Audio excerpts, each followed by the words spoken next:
Anyway, let's talk about this. This is going to piss off a lot of people, what I'm going to say about Ukraine targeting Russian airfields in major drone attack. Let's start. To Ukraine's drone attacks that targeted military air bases inside Russia, leaving dozens of aircrafts in flames. Marcus Moore tracking the latest. Good morning, Marcus. Well, George, good morning. This was an extraordinary operation. Ukraine successfully infiltrating deep inside Russian territory and launching this attack. And this escalation comes just as a new round. No, my Ukrainian heart can't take it, Lamont. No, you're not going to be mad. No, listen, I'll just start off by saying, will I say even anything remotely critical of Ukraine for doing this? Fuck no.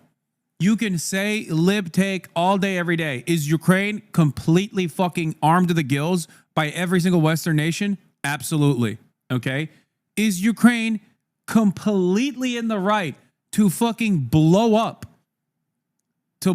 Russian bomber planes? Oh, hell fucking yes, they are. Okay. Not even remotely questionable. 10 toes fucking down. I hate NATO.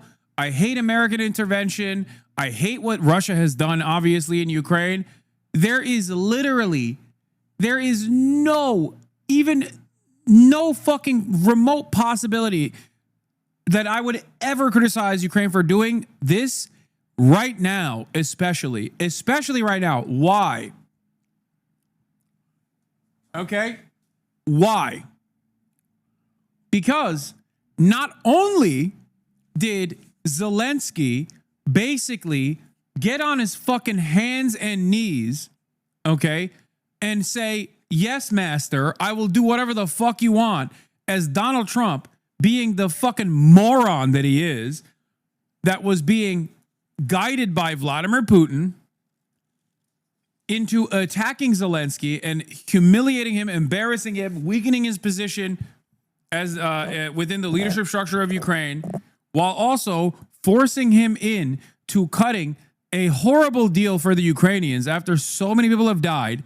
Vladimir Putin very clearly does not give a fuck about doing a ceasefire. He recognizes the position on the ground. He recognizes that his forces in eastern Ukraine are dialed in, and he wants to try to decouple Ukraine from America while simultaneously advancing further into Ukrainian territory. Having said that, it is very obvious to me that these past 3 years especially have shown that as America's power on the global stage is waning, we are now firmly committed to regional powers behaving with might is right politics. Okay?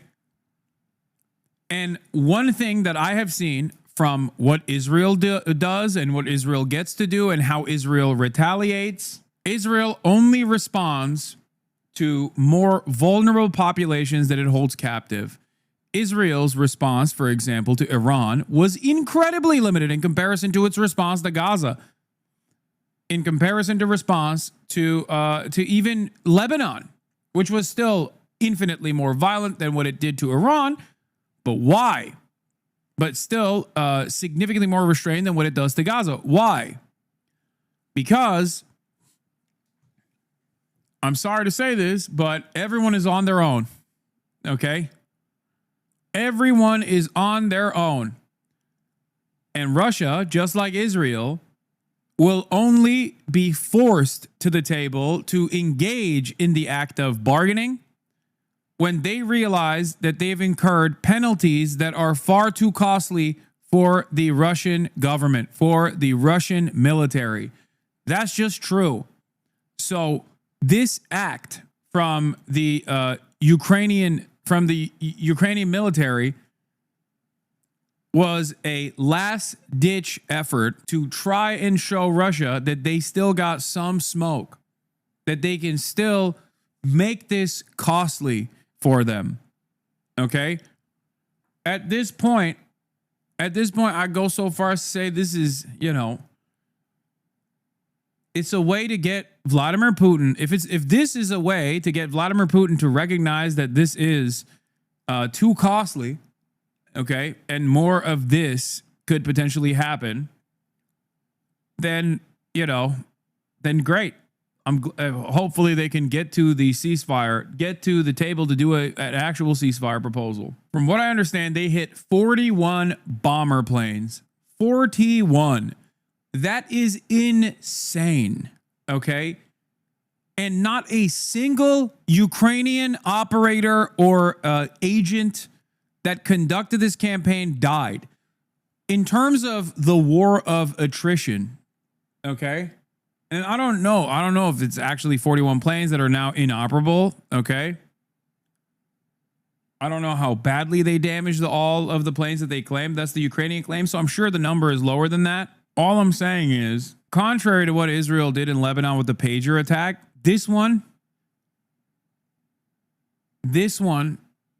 I think is infinitely more valid, regardless of who is giving total backing to Ukraine, which is the entirety of the Western world.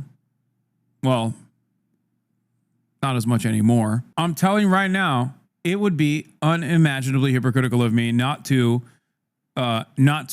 praise what they did while simultaneously talk about Hezbollah attacking Israeli military targets.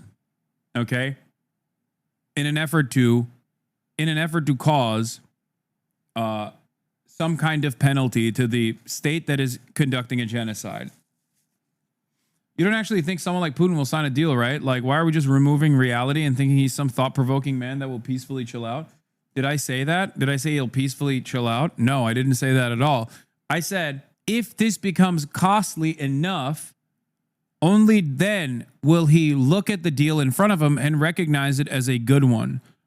If he doesn't consider this deal to be a good deal, as he currently does not, because he thinks he can get more gains on the ground, he can have a better foothold by militarily punishing Eastern Ukraine and overtaking or pushing the battle lines further and further towards Kyiv.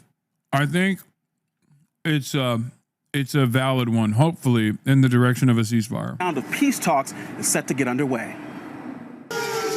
This morning, astonishing footage capturing in real time Ukraine's surprise drone attack on some of Russia's key airfields. Smoke rising into the air, the coordinated drone strike hitting at least 4 locations, crippling nuclear-capable bombers stationed deep inside Russia. It looks like around 30% or higher of their strategic bombers were destroyed. Some of these drones were as low as $500, taking out $1 million aircraft. It was a blow tactically, it was a blow strategically, and it was a blow politically. This video shows the widespread damage. More than 40 aircraft in flames following an operation that Ukrainian President Volodymyr Zelensky said was one for the history books. An attack that Ukrainian sources tell ABC News was a year and a half in the making.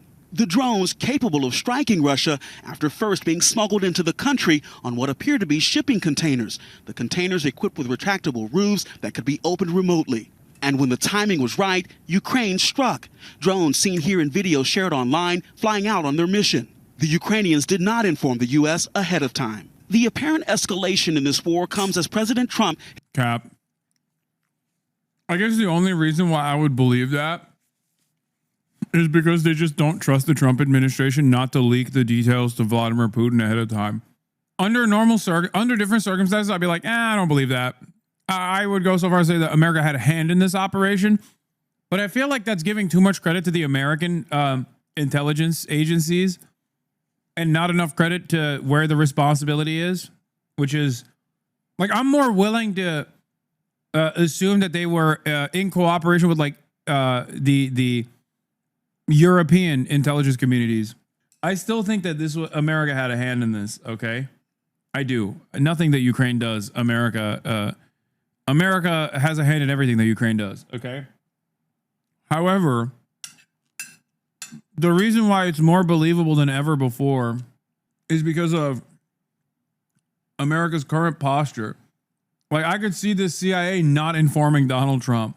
Like, even if they're conducting this operation, I could see them not telling Donald Trump until after the fact. Whenever he talks about Vladimir Putin, like, I don't know, bombing civilian targets or whatever, he just keeps going, oh, this is not like you, Vladdy Poo. It is exactly like him. What the fuck do you mean? What is he like if not this? Like, I can see both sides of this argument. On the one hand, maybe they finally got the Trump and got him to recognize that, like, unless there's additional pressure on Russia, he's not going to come to the table, and he's just basically playing you like a fiddle. Or they just didn't tell him at all until after the fact because they were worried he would still leak it to Vladimir Putin, because Donald Trump knows Vladdy gets mad when, when things like this happen. And I'm sure Vladimir Putin, with the remaining fucking bombers that they have, will probably punish the Ukrainian civilian population for this. Has criticized Putin's attacks on civilians and grown increasingly impatient with both sides, threatening to walk away from peace talks. The second round of peace talks set to get underway in Istanbul, Turkey, with so much at stake. But this is also happening right. Can we all admit that Turkey is not only at the table, but is the table, and that Ukraine probably did this because they're jealous? They're jealous of Turkey's involvement. They did not want Turkey to be so prominently featured in this peace process. Isn't Erdogan a Georgian? He is, yeah. The volley of attacks we saw this weekend, including Ukraine's surprise strike, I think shows that both sides are capable and are prepared to keep fighting this war that's been on now for 3 years. Michael. Yeah, they've shown that, Marcus. Thank you so much. Ukrainian and Russian delegations are in Istanbul for peace talks. The real story, though, this unprecedented and audacious drone attack by Ukraine on Russian airfields and bombers. Ukraine attacked bases deep inside Russia, thousands of miles from the front lines, in what they're calling Operation Spiderweb. Ukrainian officials said that dozens of Russian warplanes were destroyed. Let's get right to CNN chief international correspondent Nick Payton-Walsh. This is quite a backdrop for these talks, which take place shortly, Nick. Yeah, I mean, absolutely startling, the sophistication of this raid. One of these air bases hits almost halfway across Siberia. The Ukrainian security service able to use mobile wooden homes. Essentially, the roofs of them seem to have opened up and allowed these clouds of drones remotely piloted to target some of Russia's most important long-range strategic bombers. 41 damaged, according to Ukraine's security service, at air bases that must have thought they were basically far enough away to be impregnable. Ukraine very keen to announce that all the people involved in this year-and-a-half-long operation have since left the country. And yet another sign of how Ukraine able to use its outsized use of technology to inflict significant. Ain't no fucking way. If Taco Trump is already folding on Iran, the American people need to know about it. Oh my God. Oh my God. Remember how I was joking about, like, let's talk about Taco Trump and how let's use Taco Trump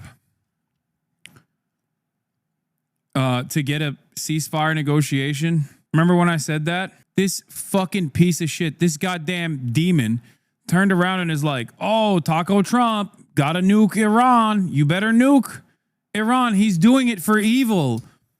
He's doing it for evil. God, I hate these fucking animals, dude. Damage on Russia's enormous military, something which, frankly, Kiev has always felt would be impregnable, but is increasingly showing its vulnerability over time. What does this mean? We don't know exactly what damage it's going to do to the nightly horrors inflicted on Ukrainian civilians by these long-range bombers. Some of them, indeed, were old enough they were still using propellers. But it's another sign that Ukraine is able to sometimes upset the balance. And as you mentioned, too, a remarkable backdrop for these talks in Istanbul. Here's what I'm going to watch it afterwards, after I'm done. Ukraine's President Volodymyr Zelensky at a NATO summit in Vilnius today had to say. Europe, together with America, has better weapons than Russia. We also have stronger tactical solutions. Mr. President. Mr. President, you have to allow us to blow up the Russian airplanes. Mr. President.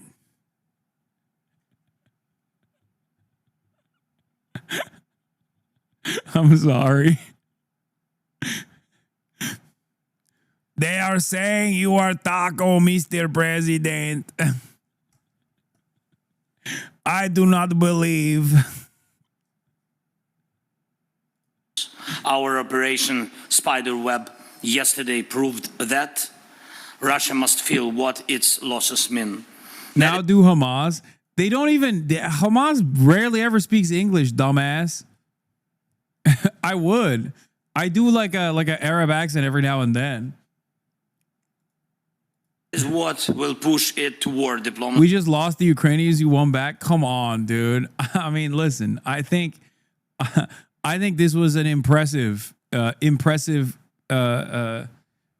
of espionage. Okay, but like, yeah, I'm gonna still do the Zelensky voice. And when Russia takes losses in this war, it's obvious to everyone that Ukraine is the one holding the line, not just for itself, but for all of Europe.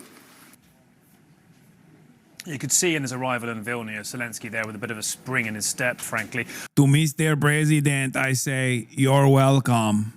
A long needed boost to Ukrainian morale, suffered so badly after that Oval Office blow-up with President Donald Trump. Does this change Russia's thinking? Well, many felt these peace talks in Istanbul were another example of Moscow's slow rolling, a peace process that had very minimal interest in seeing lead to a ceasefire. Bro, dude, it's kind of crazy watching Russia operate on the Israel route without being the favored client state. You know what I mean? Like, they literally saw what Israel was able to do with like the ceasefire negotiations and how they could string along the dumbasses in the American government.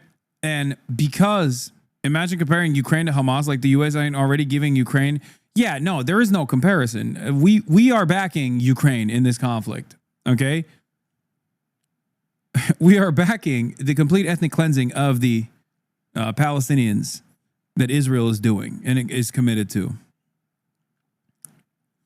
What's stopping Ukraine from doing another mission like this with the drones? Russia can't possibly screen every truck coming in. I know, which is why acts like this are not about the immediate impact, to the planes that they fucking blew up, but more so the threat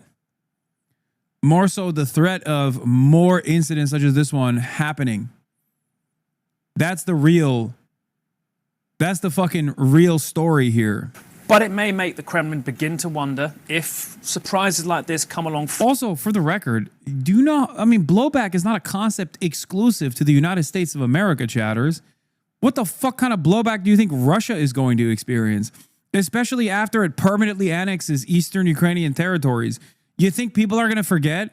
You think they're just going to turn around and be like irredentist actions are different at the end of the day.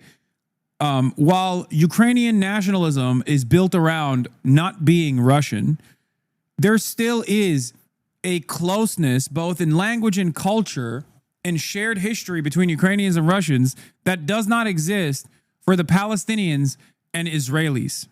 Okay? Like, Russians' actions are not settler colonial in the same way. It's still a right-wing government that is engaging in irredentist action, overtaking territory from a sovereign nation and destroying their sovereignty, and it will still inevitably bear a shit ton of resentment, understandable resentment, and also blowback to Russia. Okay? 100%. Russia cannot, as I said, from day one, Russia cannot permanently annex Ukraine, even bits and pieces of Ukraine. It's a bit settler colonial. They're trying to depopulate areas and send Russians in. Yes, that is also true. That's USSR also did Russification in numerous places, including but not limited to Crimea. But what I mean is, there will still, like, Russia thinks that there are plenty of people who are still sympathetic to Russia in the territories, which will make it easier to occupy, which will make it easier to fucking engage in constant surveillance of the Ukrainian population in an effort to squash any attempts of rebellion. Okay? They're wrong. I don't think they will be able to do that. That's why I said that it is impossible for Russia to permanently occupy Ukraine.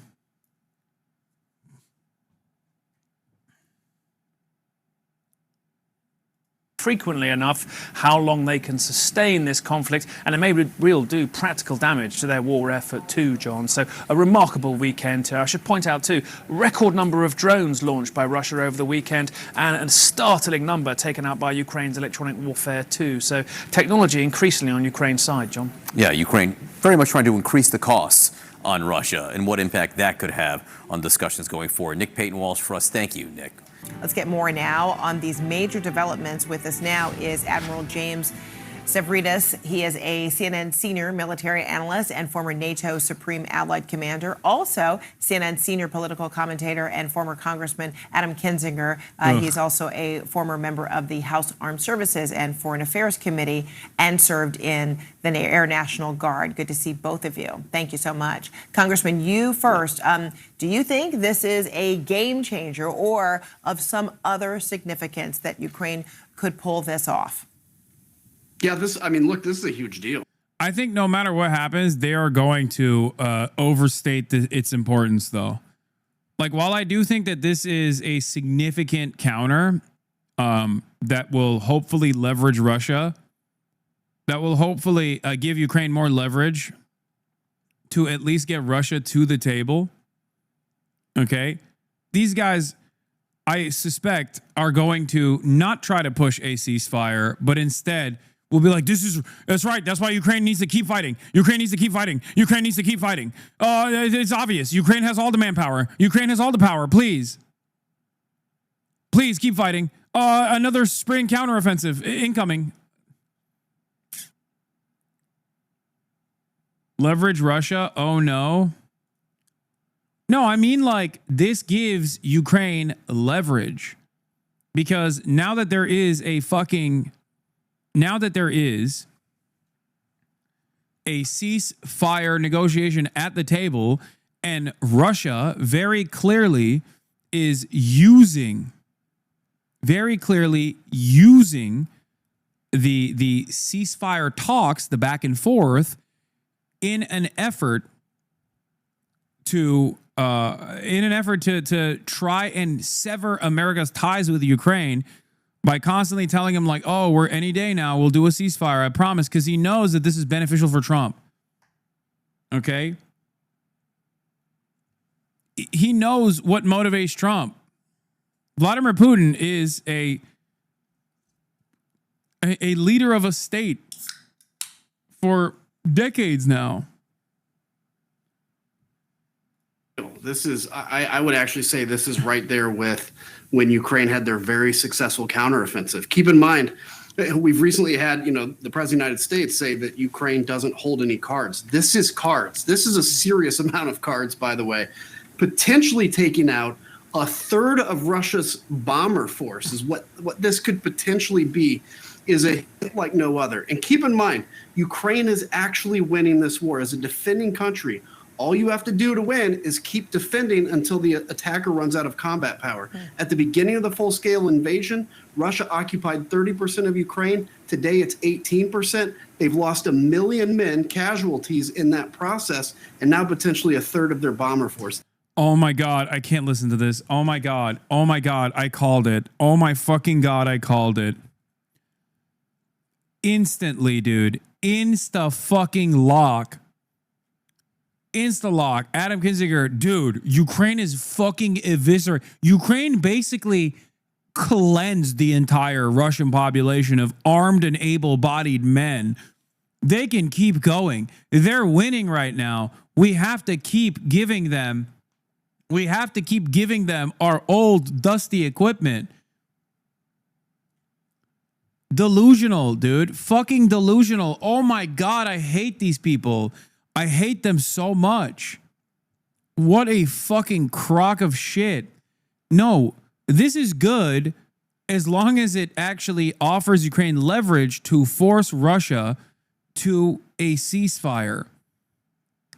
But of course, liberal war hawks are fucking so bloodthirsty that they're like, oh, it's over. The dynamic shifted in favor of Ukraine once again. This is a really big deal, potentially going into negotiations. And keep in mind, up until this point, Russia's been attacking indiscriminately civilian targets in Ukraine all week, all month, and frankly, the entire war. So, Admiral, what does this say about you? You don't like Ukraine propaganda from Republicans? Adam Kinzinger is a former Republican, okay? He's now a rhino. And secondly, I don't like people lying, okay? I don't like people lying, and I especially don't like people lying when they're fucking lying to continue conflict. Ukraine's, is it heightened intelligence gathering, or is it a new directive or strategy? It's all the above, and I'll add a couple. It is a clever. I don't understand how this is supposed to give Ukraine leverage. I mean, it gives Ukraine leverage in the sense that, like, we can fucking strike within Russian territory and craft a very incredibly sophisticated counter campaign that strikes, bro. They struck literally targets deep inside of Russia. Okay. That in and of itself is a significant blow to the Russian confidence. Like, a lot of people who want to be anti-imperialist right now turn around and fucking act as though, you know, oh, well, October 7th happened. Didn't you know what Israel was going to respond with? Like, the fuck do you mean? These guys have been getting absolutely destroyed. Okay. And on top of that, they turned around and said yes to a horrible fucking ceasefire deal. A horrible ceasefire deal in an effort to just say, like, all right, whatever, Mr. President, Mr. Trump, Mr. President, it's okay. Sure, we'll fold. We'll do a ceasefire. Only to fucking turn around and have Vladimir Putin use the ceasefire negotiations to basically try and undermine the relationship that America has with Ukraine, despite Ukraine being a fucking proxy for the United States in this endeavor. Tactic. What they did was put these drones, quadcopter drones, into trucks. They got them deep inside Russia. A way to think about these strikes, this would be like launching from Washington, D.C. and attacking. Look, anyone that tells you this is a tide shift and that Ukraine is now winning is a fucking delusional monster. Okay? If liberals predictably use this as an opportunity to fucking bang the war drums harder, then, you know, that's fucked up. Yeah, send Adam Kinzinger to the front lines, dude. Ukraine clearly is lacking in manpower. It's not just about arms. It's about men who can hold said arms. Send his ass to the fucking front lines, dude. Targets in Los Angeles. I mean, Russia's a huge. Remember the incursion into Russia? How did that go? No, that was the Kursk counteroffensive is entirely different than this. This is an insurgency. Okay? The Kursk counteroffensive was utterly meaningless at a time when Ukraine did not have any fucking resources to defend the eastern Ukrainian territory from Russian encroachment. That is completely different than being able to pull off a attack such as this one deep in Russian territory without having any Ukrainians fucking die in the process.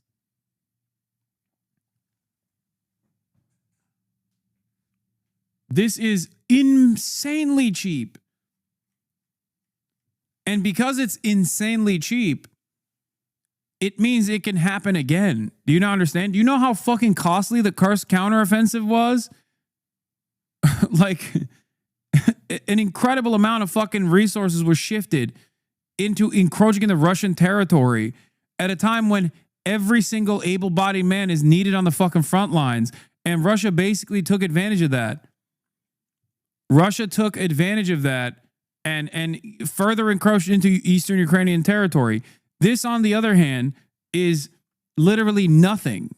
It's the most cost-efficient way of penalizing Russia. Huge country, largest in the world. These strikes are at distance, exactly as Congressman, and by the way, you left out his most important credential for this conversation. He's an Air Force pilot, so he really understands the air distance equation. and how Yeah, not only that, they might already have containers with more drones in Russian territory. Now Russia's forced to spend time and money checking every container in the fucking nation. There's that too. Like, it did take a year of planning, to be fair. Sure, but it doesn't matter. It still doesn't matter. It is an incredible cost to Russian defenses. how remarkable this is. So, Fred, put together the unmanned technology. Like, this is different than even when they do like drone strikes in like Moscow and shit. Because they'll do that every now and then Russia will retaliate in kind with significantly more force. They're not blowing up. They're not sending a fucking drone into a residential complex. This is a targeted strike on Russian military capabilities deep inside of Russian territory. I'm not saying this is going to fucking win the war, okay? Of course not. But this is so costly because it penetrates the security veil that every nation state needs to uphold. It causes instability. It causes fear. Even if the Russian forces in this process show a strong, act like nothing all that significant took place, they absolutely are worried about this happening again and again and again. Russia is a massive Russia is a massive country. It is not that easy to monitor every single piece of commerce that goes in. Okay? Strategically, this was a million times, in my opinion, a million times more sophisticated and better than the Kursk counteroffensive. Why do you keep saying Ukraine signed a ceasefire deal? When did that happen? Do you mean the minerals deal with Trump? No, Ukraine is literally now saying we will sign a ceasefire deal, that the one that Trump designed. A part of that is also the minerals deal with Donald Trump. Russia has consistently kept pushing the ceasefire deal off over and over again. The intelligence of the locations and the military savvy to load it on trucks, get it across this vast country, launch it at scale and at distance. I think it's a remarkable strike. I'm Greek American, so I've got to give you this. It's kind of the Trojan horse. It's these wooden crates that got pushed into the country, and suddenly sprouting forth from it are these warriors destroying all of these planes, none of them human beings. It's really quite a remarkable military feat. Russia says they want a peace deal, not interested in a 30-day break to rearm Ukraine. Okay, dude. Come on, guys. That's literally the same shit that pro-Ukraine NATO Andes would tell me when Russia did not have the upper hand, or rather, Ukraine had the highest position of bargaining. That literally is the same shit. People that want the fucking war to continue just basically say that, okay? They say that. They say that lie. Oh, we don't want you to re-up and rearm. That was, for the longest time, what the fucking Globe Twitter dipshits used to say to me when I was like, Ukraine should do a ceasefire deal. Ukraine should do a ceasefire deal. So then, Congressman, I also don't believe that any kind of real fucking commitment to ceasefire could take place without, I think, involving China in the process. But clearly, Ukraine is likely preparing for some sort of retaliation. But at the same time, what does this kind of successful, attack from their standpoint do to the morale for Ukrainian fighters? This is huge for Ukrainian morale. This is devastating for Russian morale. Now, keep in mind in this process, we're going to see, so Ukraine is going to see how Russia responds to this. They've seen how Russia does or does not, in this case, does not defend their military bases, and they're going to adjust from that. There may be more, there likely could be many more attacks like this kind of on the perch, ready to go in Russia. And now all of a sudden, Russia has had to go from defending its air bases and its military stuff, basically, within 500 or 1,000 kilometers of the front line to the entire amount of Russia. And keep in mind, they're already almost out of air defense as it is. They had to move almost all their air defenses to Moscow just to defend their parade. So this is a big deal. And for Americans... Oh, my God. Oh my God. Shut the fuck up, dude. Holy shit. Oh, brother. Yeah, dude. Any day now. Remember when I was talking to Chris Hedges about this, when I was like, you can always be wrong as long as you are directionally in line with the American State Department and their ultimate goals. This is an example of that. Guys like this have been so fucking consistently wrong throughout the entire conflict. Okay? And no one turns around and goes, dude, remember when you said the spring counteroffensive was going to fucking destroy the Russian forces and purge all the Russian orcs from Ukrainian territory? This is it. This is what I mean. These guys can get away with just being wrong all the fucking time because they're wrong at the behest of the State Department. Do you think that these NAFO idiots actually believe this shit, or are they intentionally exaggerating? I don't think they give a shit about Ukrainians. I don't think they care about Ukrainian lives. That's not a part of the calculation. The only calculation they care is about unlimited weapons contracts for the people that pay their salaries. It's important to remember this. We have a choice. We can either help Ukraine defend itself, and if we do, we'll have a bit of a say in how Ukraine defends itself. If we don't, Ukraine's got to do what they can do. And again, it's important to keep in mind, every one of these targets today was a legitimate, under the rule of war, legitimate target for Ukraine to strike. What you will see in the Russian response is an attack on schools, on hospitals. Oh my God, just tell the truth. You literally know better. You know they don't actually believe Ukraine will win. Stop pushing this narrative. It's ridiculous. Wait, what? I never said Ukraine is going to win. What the fuck are you talking about? I'm saying that Ukraine actually making this as costly as possible for Russia will at the very least force Russia's hand into coming to the most favorable ceasefire terms that Russia will get, barring Russia directly murdering more Ukrainians and encroaching further into Ukrainian territory. I already said liberals are fucking stupid for claiming that this is a real tide shift and that Ukraine is going to win now. They always say that, and they're going to keep saying that over and over again, despite the fact that they are constantly wrong. On civilian infrastructure, because that's what Russia does. Ukraine fights fair, Russia goes after civilians. And then now, Admiral, all this taking place, on the eve, give or take a few days of, this meeting that is supposed to be taking place in Turkey between Russia and Ukrainian representatives. How might this either change the dynamic, apply more pressure, or might it mean a complete retreat from even having talks like this, meaning Russia retreating? I wouldn't be surprised to see the Russians put a freeze on things. On the other hand, more likely they'll try and kind of brazen their way through it and say, we caught all the people who did this. There'll be a bunch of round up the usual suspect operations. Ukraine, by the way, was very careful to point out that everybody involved in this is already back in Ukraine. So anybody you arrest, Russia, is wrong. I believe that, frankly. And then secondly, again, the innovation on display here, I think, is really what you have to focus on. And so I would say the talks probably freeze momentarily, then they'll move forward. Hey, final thought for you as I watch this as a former Supreme Allied Commander of NATO. People ask me a lot, hey, do we really want to take Ukraine into the alliance? When this war is over, this is going to be a country manufacturing 2 million, maybe 3 million drones a year. They'll have the most highly blooded, motivated military force on the continent. Do we want them on Team NATO? Man, I do. Yeah, dude, totally.